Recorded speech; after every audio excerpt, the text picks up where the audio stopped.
Olá pessoal, meu nome é Rafael Bastazini e hoje eu serei o professor de Geografia de vocês.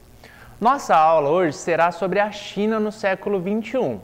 Porém, é necessário a gente especificar sobre os aspectos que a gente vai tratar a China. Então a gente poderia estar abordando a China do ponto de vista demográfico, a China do ponto de vista cultural, do ponto de vista histórico, do ponto de vista geopolítico, mas a gente optou por tratar a China a partir das suas características econômicas. Ou seja, se a gente atualmente vem observando nos jornais, nas notícias que a China vem despontando como uma potência econômica, cabe a gente então entender quais são as características que levam a China a se despontar nesse sentido. Então nossa aula vai estar relacionada às características econômicas da China atual, beleza?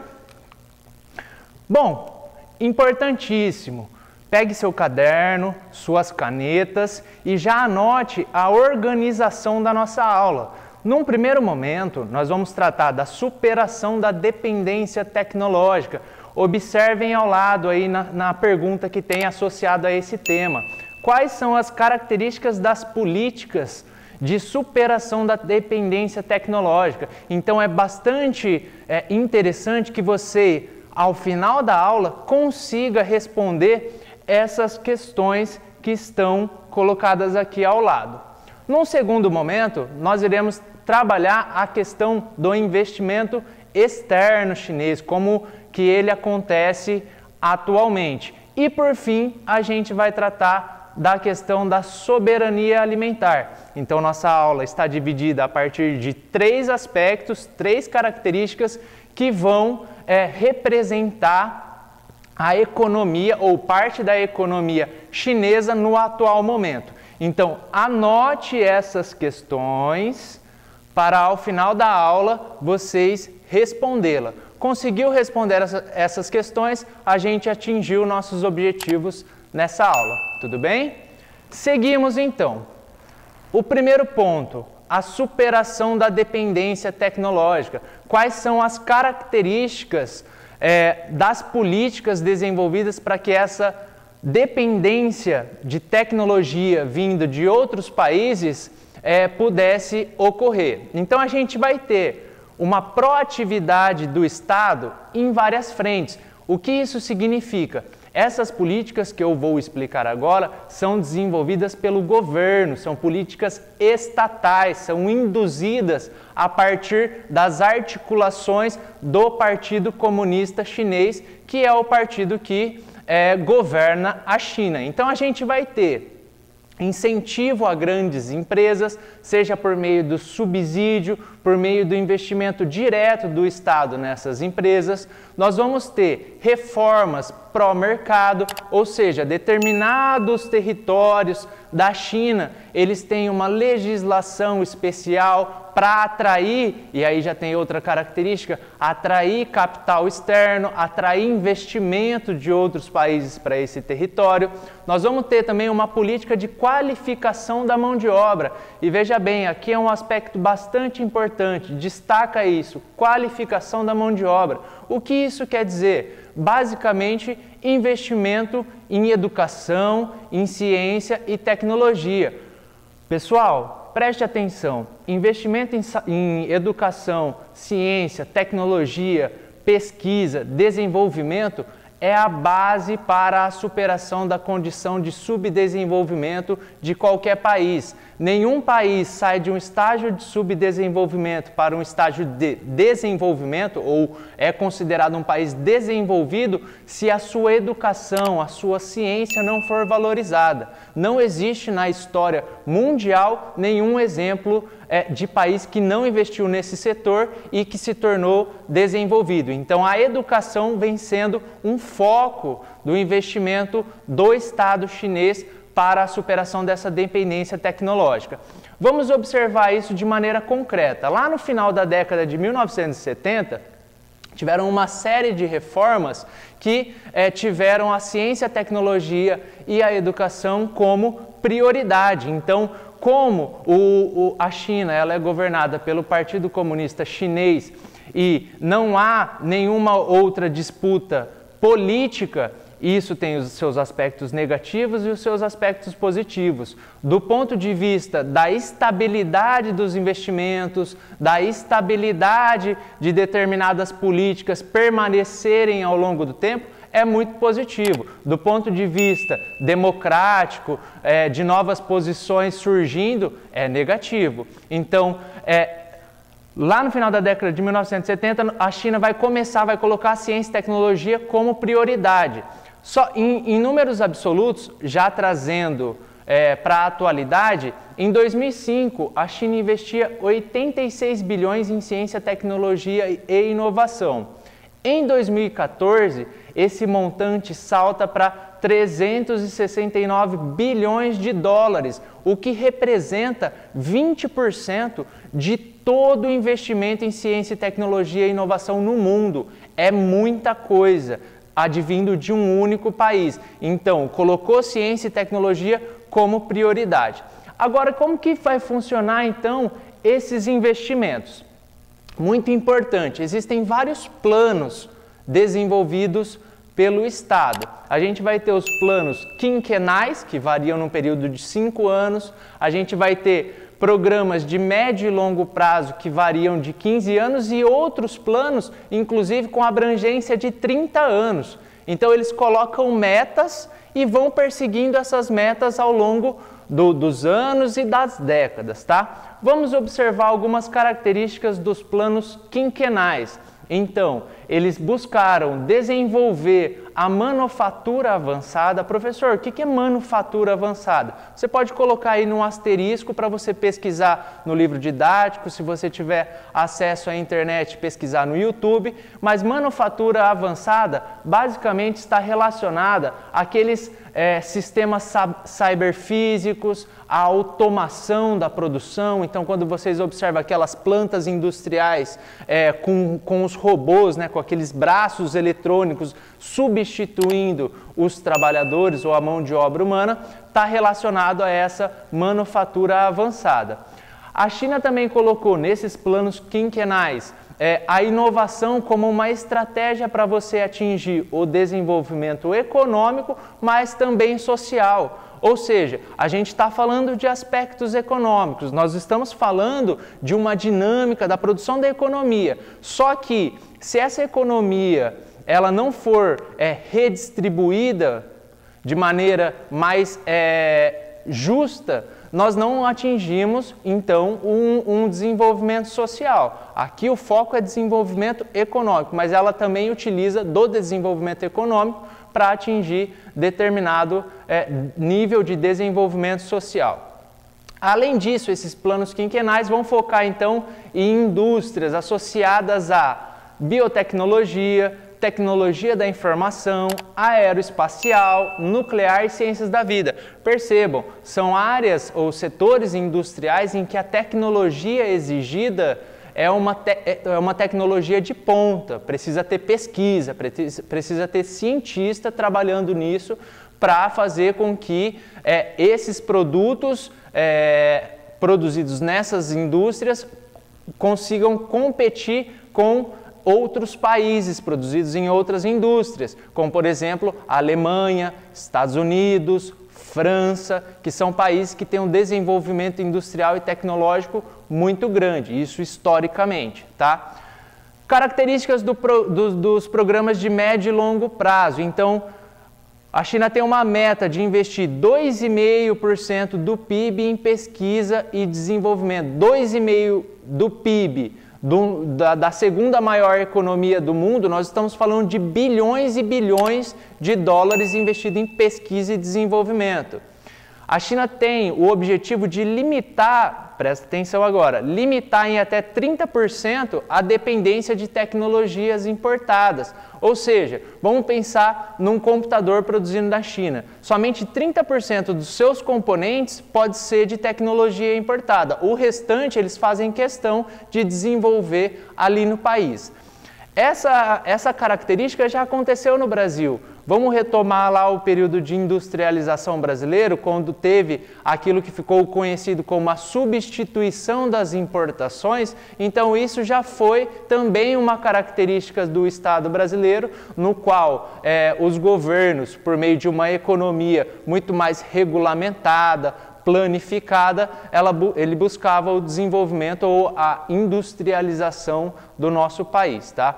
Além disso, a China também busca assegurar que a produção científica dos seus pesquisadores estejam entre as mais citadas do mundo. De maneira geral, nós estamos falando de investimento em educação a longo prazo, com perspectiva de desenvolvimento tanto econômico quanto social. Esse foi o primeiro aspecto. Segundo aspecto, investimento externo. O que é o investimento externo? Investimento externo é aquele que tanto o Estado quanto as empresas chinesas, empresas privadas, fazem em relação a outros países, a outros territórios, tá? O investimento externo chinês pode ser dividido em 4 fases. Vamos observar cada uma delas. Vamos falar sobre as características dela.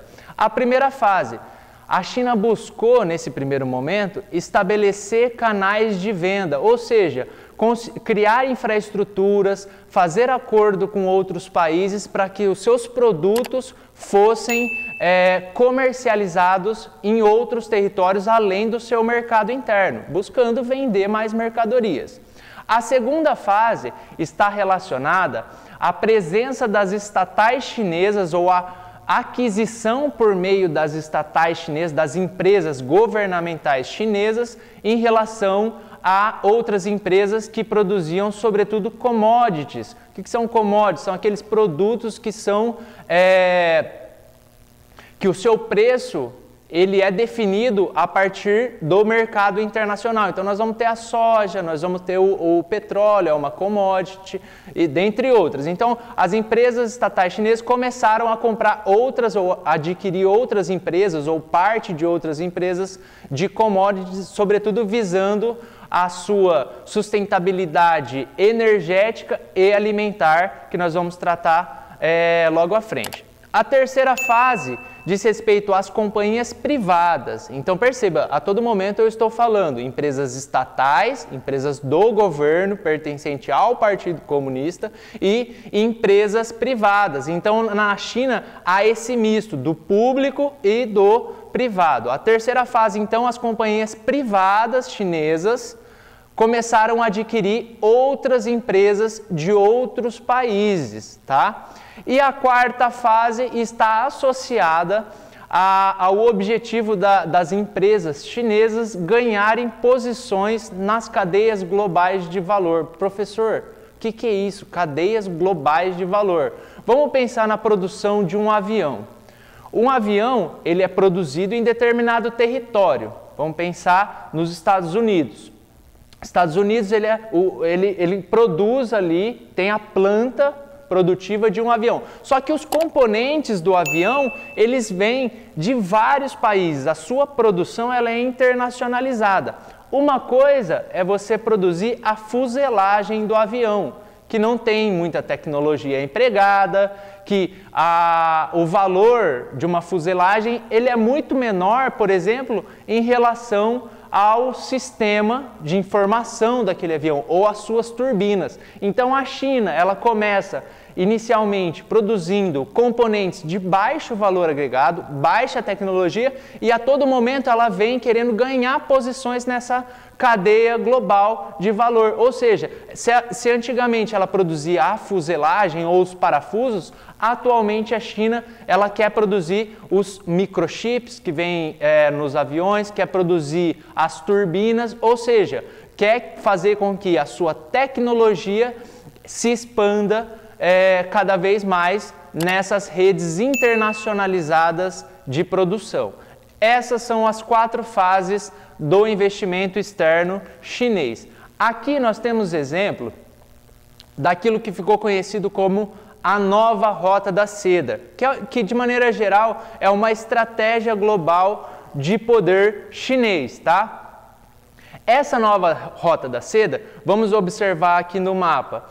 Percebam, ela se espacializa desde o Sudeste Asiático, passando pelo leste ou extremo Oriente, passando aqui por grande parte da Rússia, chegando no leste europeu e invadindo, aqui no centro da Ásia, no centro da Ásia, passando aqui pela região do Oriente Médio e entrando aqui na Europa, pelo leste europeu, chegando em Moscou e chegando aqui em Roterdã, Veneza, na Itália, descendo novamente até a África. Ou seja, nós temos uma expansão das infraestruturas de transporte, dos parques industriais gigantesca por parte da China. Veja bem, todo esse investimento nessas áreas de infraestrutura, energia, intercâmbio cultural e etc.,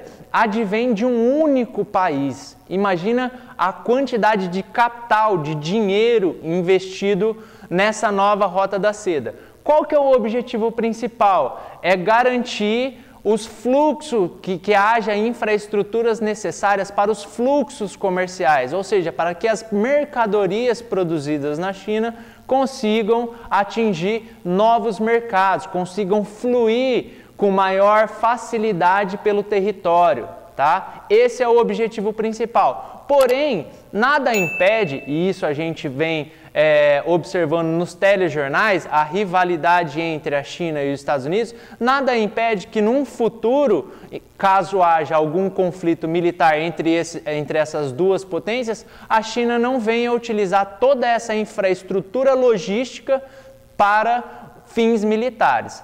Em termos de investimento, essa nova Rota da Seda, ela tem aportes que ultrapassavam mais de 90 bilhões de dólares, que é uma cifra gigantesca, é um investimento babilônico, é uma coisa gigantesca, advindo, sobretudo, como eu disse, de um único país. Para dar conta de tudo isso, a China fez acordo com mais de 125 países e 29 organizações internacionais. Então percebam que do ponto de vista geopolítico, a China vem se destacando no cenário mundial. Terceiro e último ponto da nossa aula, a questão da soberania alimentar. A questão da soberania alimentar é importantíssima para a gente entender as estratégias econômicas que a China vem tomando atualmente em relação ao seu território, aos países da região e países de outros continentes. Tá, vamos lá.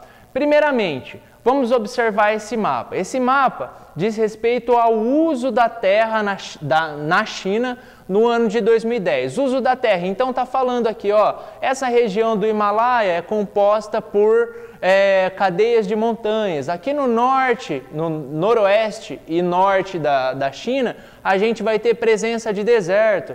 Aqui nessas áreas em vermelho é onde se desenvolve a agricultura comercial. Então esse mapa mostra como que é o uso da terra. Mas quais são as características gerais dos recursos na China? Primeiro de tudo, e isso é importante, se vocês quiserem, podem anotar, os recursos naturais são distribuídos de forma irregular. Essa é uma premissa, você já tem que estar com isso na mente. Os recursos naturais são distribuídos de maneira irregular. Ou seja, vamos observar ali, ó, na região sul, aqui na região sul, é onde concentra a maior parcela da população. Nessa região nós temos 1/3 da área agrícola, porém nós temos 4/5 de água, ou seja, nós temos uma pequena parcela da terra agricultável e uma grande quantidade de água. Beleza. Na região norte, nós vamos ter o contrário, nós vamos ter 2/3 da terra agrícola, então nós vamos ter uma área agricultável muito maior, porém a gente vai ter 1/5 somente da água. 1/5 somente da água. Isso vai fazer com que haja uma situação de escassez hídrica, processos de desertificação. Vocês podem pesquisar isso, não é o tema da nossa aula, fica para pesquisa. Então nessa região nós vamos ter uma grande área agricultável, só que não tem água. E detalhe, eu não mencionei isso, mas é de fundamental importância.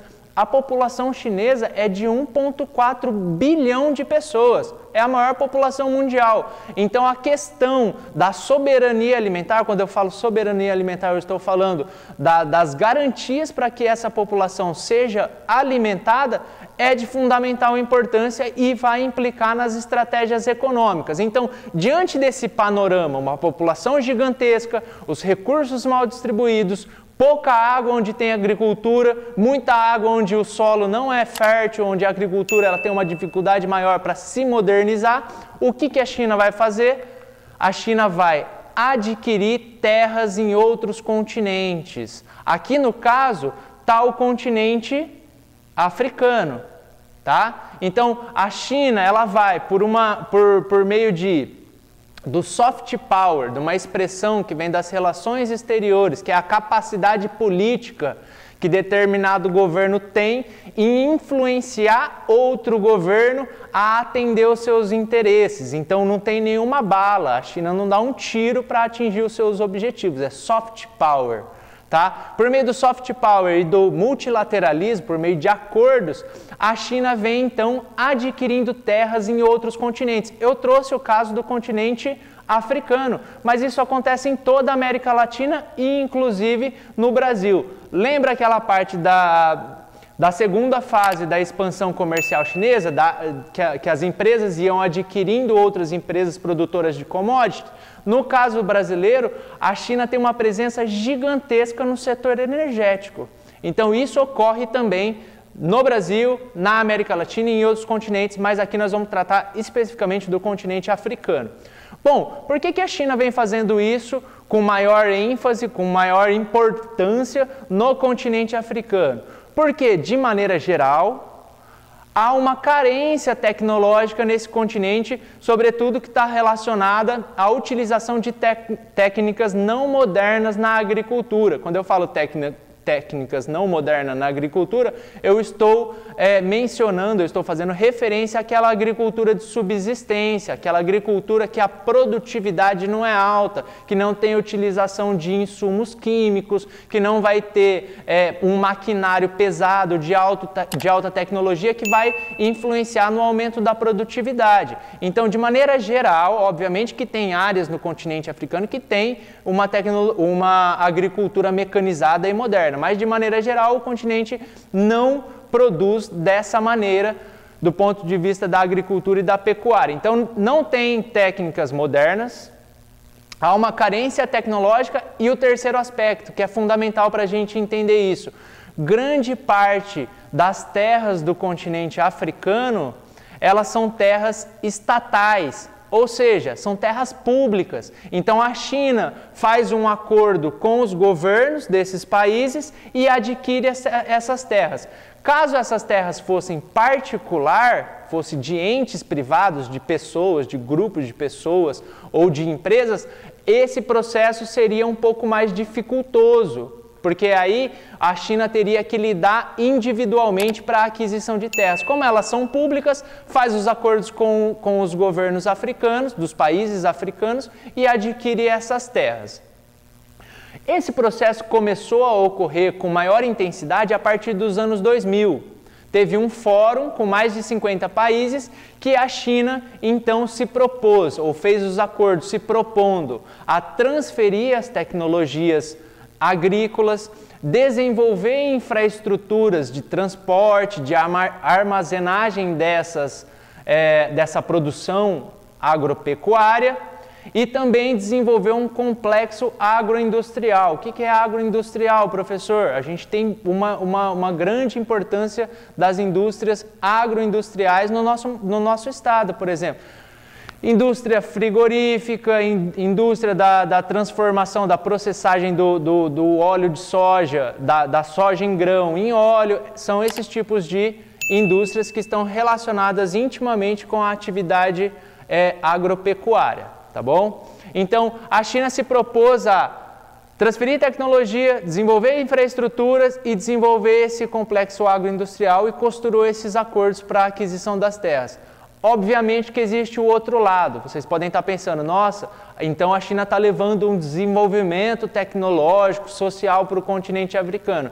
A coisa não é bem assim. A gente tem uma diversidade de modos de vida, de culturas e de etnias muito grande no continente africano, assim como a gente tem no Brasil também. Então a gente tem aqueles povos tradicionais, aquelas comunidades tradicionais que lidam com a terra de uma maneira diferente. O lucro não está envolvido, a posse da terra, a propriedade da terra, as cercas, os limites não estão envolvidos nesse tipo de relação. E essas comunidades, a partir desse processo que foi iniciado lá na década de 2000, no início da década de 2000, elas são expropriadas, elas são exploradas muitas vezes com mão de obra barata para a produção dessa agricultura modernizada, se é que podemos chamar isso de moderno. Então há toda uma questão de conflito pela terra, de extermínio de modos de vida e de comunidades tradicionais. Então, quando a gente pensa nesse desenvolvimento tecnológico, quando pensa nessa produção moderna da agricultura, a gente está falando também de conflitos, a gente está falando de extermínio de povos, a gente está falando de assassinatos e a gente está falando de resistência. Então, obviamente que muitas comunidades se organizam, protestam, se articulam para que esse processo seja minimizado ou parado em determinadas regiões. Beleza? De maneira geral, era isso que eu tinha para comentar com vocês. Nesse momento agora, você retoma aquelas questões e vem respondendo elas. Se você conseguiu responder todas essas questões, nosso objetivo foi alcançado. Eu termino a aula aqui, me despeço de vocês, agradeço a atenção e nos vemos numa próxima oportunidade.